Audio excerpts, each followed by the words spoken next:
Keto and crime, keto and crime. We uncover the grime on keto and crime. Keto and crime, keto and crime. Now is the time for keto and crime.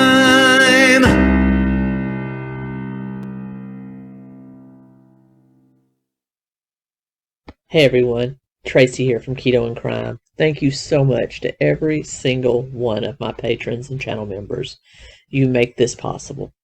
And you're one of the reasons I do this. And I thank you from the bottom of my heart. And if I haven't said it before, thank you. I'll sing it. Thank you. Thank you for hanging in there with me and letting me geek out, not making fun of me like a lot of other people do, because I like weird stuff about crime and dark history. Thanks everyone. Hey everyone, first of all, I apologize for this video being a tad bit late because I already had the bulk of this video, which is a summary of the MurDaugh case, what I think are some key points from 𝗟𝗏𝗄𝗏's testimony, as well as his cross-examination and my theory on what the verdict would be. And then, of course, last night, March 2nd, after only three and a half hours of deliberation, the jury returned a guilty verdict in the double murder case of 𝗟𝗏𝗄𝗏. So I had to quickly re-record and recut to get this out to you. So I believe it is worth sticking around for the bulk of the video, because you will see a summary of everything MurDaugh has been caught up in, as well as some key points from the trial if you weren't able to watch the entire 30 days of the trial. It was a booger bear. I tried to watch as much of it as I could. But update, found guilty. Sentencing is going to be today at 9:30 Eastern time, so probably right about now as you're watching this video. The sentencing is taking place, I suspect, because they are asking for life in prison. That is what he will get. He also has another trial coming up where he's going to be facing over 99 counts of fraud and embezzlement due to life insurance companies, his clients, his law firm. He's still got a lot to pay for. So he is facing that as well. Now, as I said, the jury only deliberated like 3.5 hours, and I was pretty sure I knew what the verdict was at that point, because it doesn't take that long.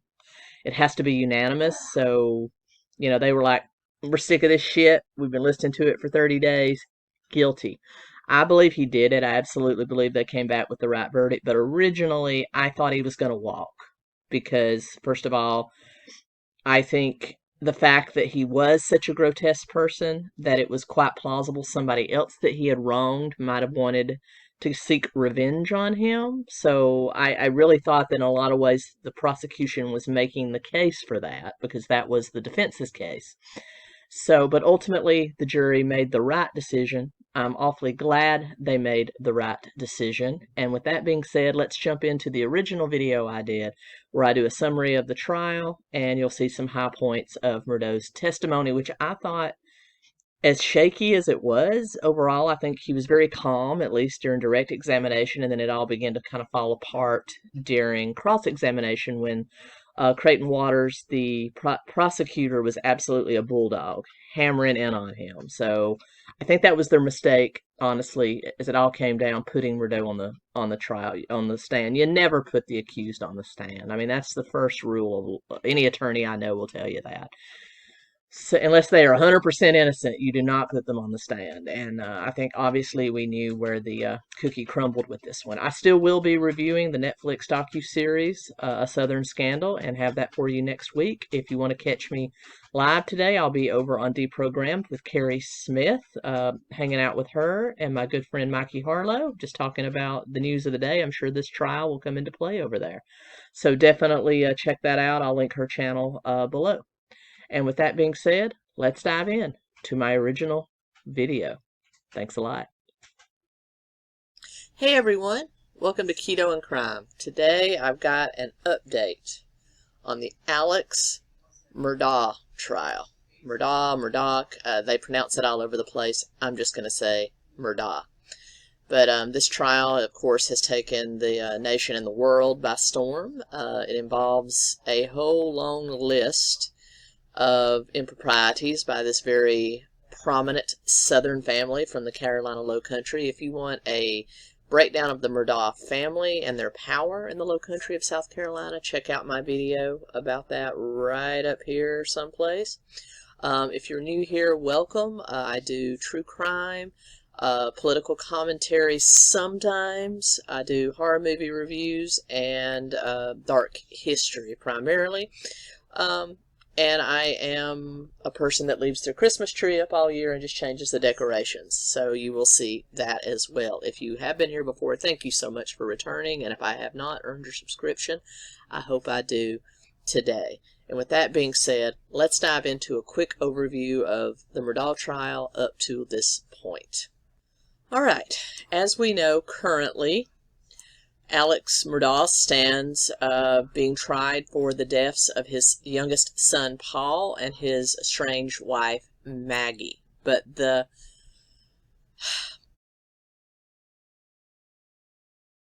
all of the conflict and the shenanigans in the MurDaugh family goes back a long way. Let's go all the way back to 2015, when the body of Stephen Smith,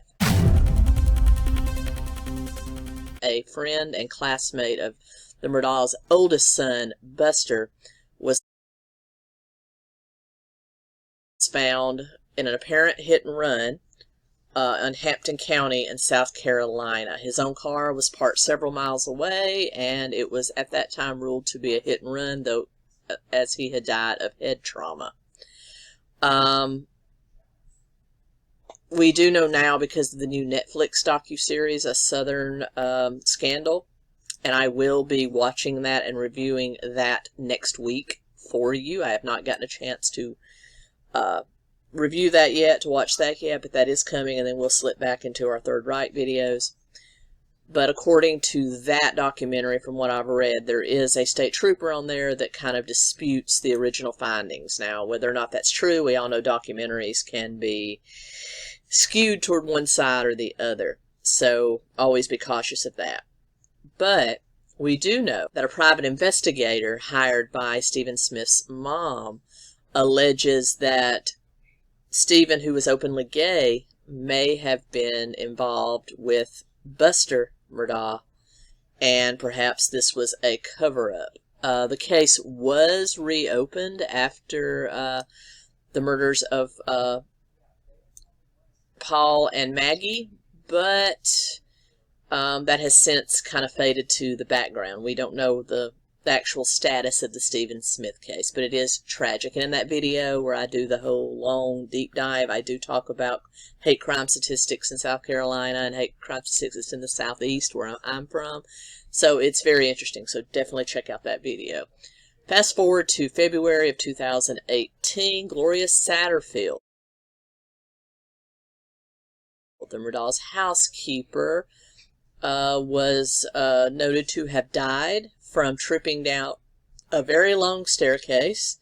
After tripping over the MurDaugh's dogs, she hit her head violently and was taken to the hospital, where she was largely non-responsive and died on February 26. Her death was never reported to the coroner as a crime, and no autopsy was ever performed. Now, we do know that there was some sort of dispute between Gloria's family and the Satterfield family over the deposition of about $4 million in insurance. Now, according to some sources, MurDaugh's carried this on her because she was their housekeeper, and they knew that, possible injury or death in the house could happen due to accidents because she was cleaning. They had small dogs, large staircase. Supposedly he was supposed to pay some money to the Satterfields, but he took the money and kept it, but eventually was agreed to pay them $4 million in compensation for the wrongful death of their sibling and mom. Now, we do know that to date, there is no record of him ever paying that, so that is still up in the air. Remember that. Now, we do know that in February of 2019, just 1 year later, literally almost 1 year to the date of the Satterfield incident, Paul, who was one of the murder victims in this particular trial, was involved in a drunken boating accident and killed 19-year-old Mallory Beach and injured several others. We do know that the MurDaugh family, because of their highly placed status within Hampton County, was some of the first officials on the scene, and that later they had to recuse themselves from the case because of that. However, Paul was charged with 3 felonies: boating under the influence, causing death, boating under the influence, and just generally causing harm to others. He pled not guilty and was awaiting that trial when he died. And then we fast forward to just about 19 months later to June 7th, 2021, where Maggie and Paul were both killed at the dog kennels on the very spacious MurDaugh estate.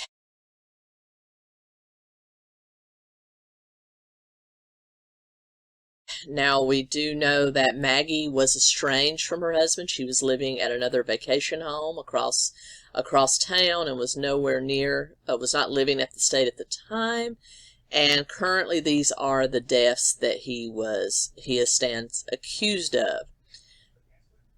Now, we do know that Paul was shot with a normal rifle, whereas his mom was shot with a shotgun. That is according to reports. Now, then there was some shenanigans after this. Of course, MurDaugh, anytime family members die, often surviving family members are the first suspects. Now, we do know that the reason supposedly that Maggie was on the estate that day is that she wanted to go over to the hospital with Alex to see his father, the elder MurDaugh, who would die a couple of days later, in the hospital. But she had told people that she did not feel comfortable riding over with him in the same vehicle, so she would meet him and go over with him. And then, of course, Paul and Maggie were found dead, and of course Alex called in the famous 911 call. All that is in that deep dive video. And then, of course, over the next few weeks, we had more and more come out about Alex. He had since was out of public service and had his own law firm, or was a partner in a law firm, and was fired for large-scale embezzlement and fraud, and then faked a murder attempt. It was a suicide by murder. He had hired someone to shoot him when he had pulled over to change a flat tire.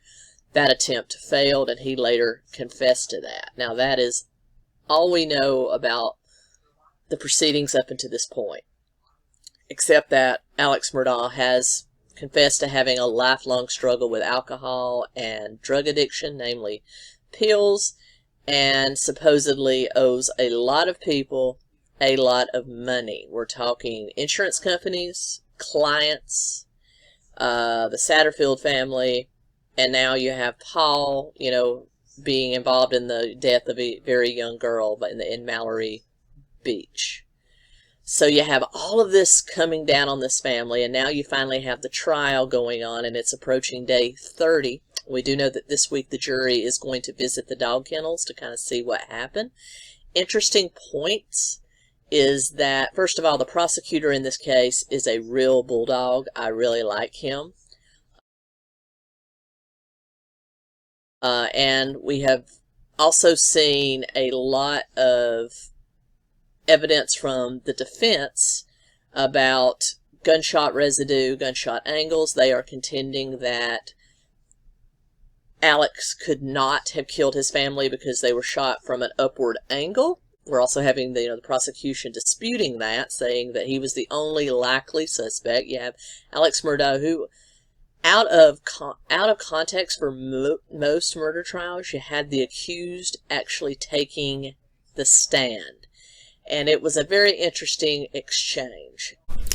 He had come in my brother's truck. We got in my son Buster's black pickup truck. We called it Buster's truck, or the black pickup truck, you've heard it called too. But I call it Buster's truck. Okay, so you're in Buster's truck and you go to the Dove field. Tell the jury what else. Well, that's the first thing we do. We go to the Dove field and we look, and it was clearly, it didn't, you could tell they were, you could tell they'd been sprayed, and you could tell they were dead. They might have still had a tiny bit of life, but they were dead. So we knew that. So we knew we had to replant the whole field. So that didn't take but a second. But after that, Paw,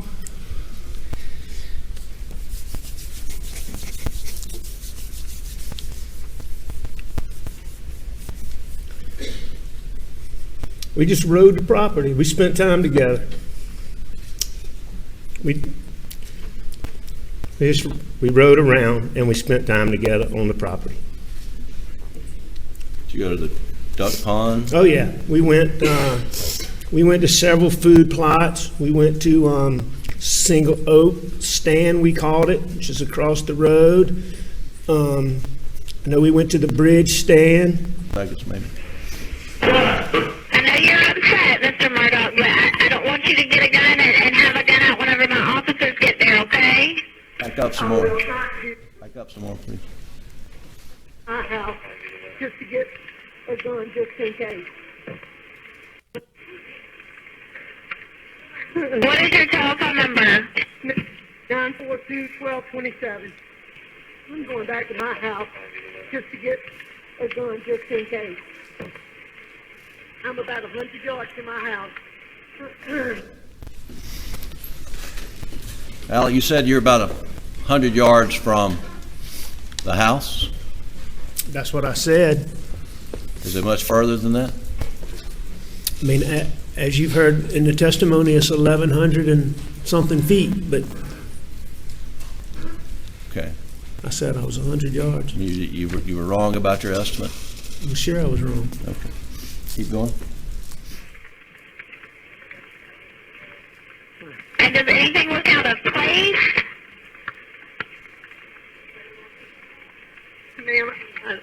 The wife of the partner was trying to get Chris Wilson's trust documents in that case to find out money her husband got. It didn't have anything to do with Chris and I or anything. It totally had to do with it. But I knew that Chris Wilson was not going to send any financial documents to my law firm, at least at that time, and at least not anytime soon. So while I'm sure it registered with me that I got to deal with this, at that particular time, it wasn't anything that was a big deal. Was there an immediate urgency to the situation on June the 7th? No. And I believe...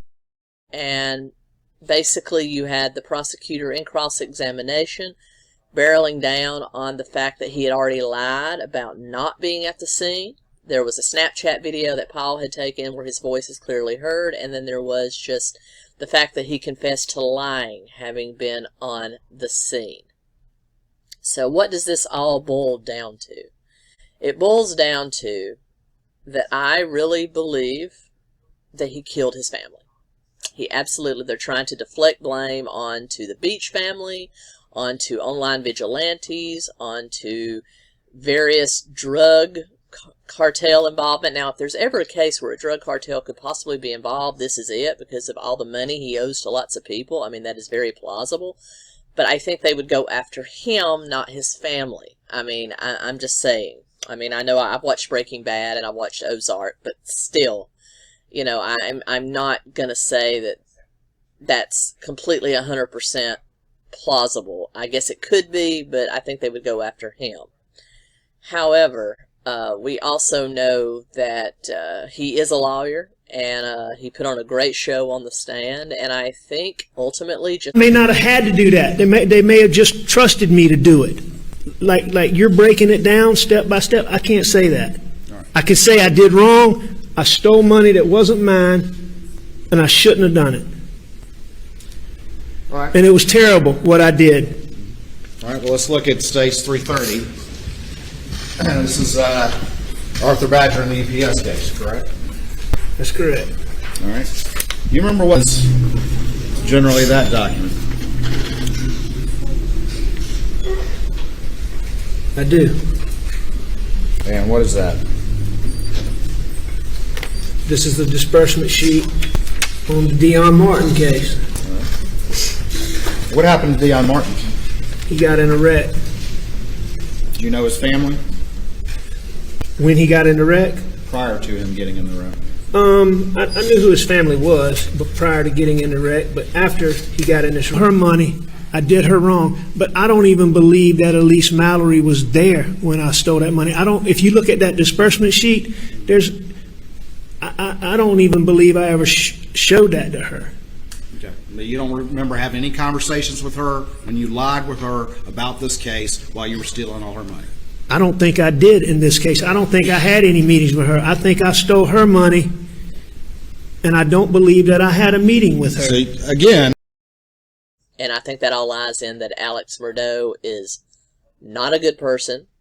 He's a drug addict. He's out of his mind a lot, and he's done a lot of shenanigans that make a lot of people mad at him. That's where we are right now in the trial. I'll continue to watch the trial, listen to it, and bring you more updates as the verdict comes in. But that's where we are with the MurDaugh trial. I will keep you informed. Check out my longer deep dive video on it. Now, that was filmed long before the trial, but it has all the details, video, everything that you'd need to know. And with that being said, until next time, keep on crying.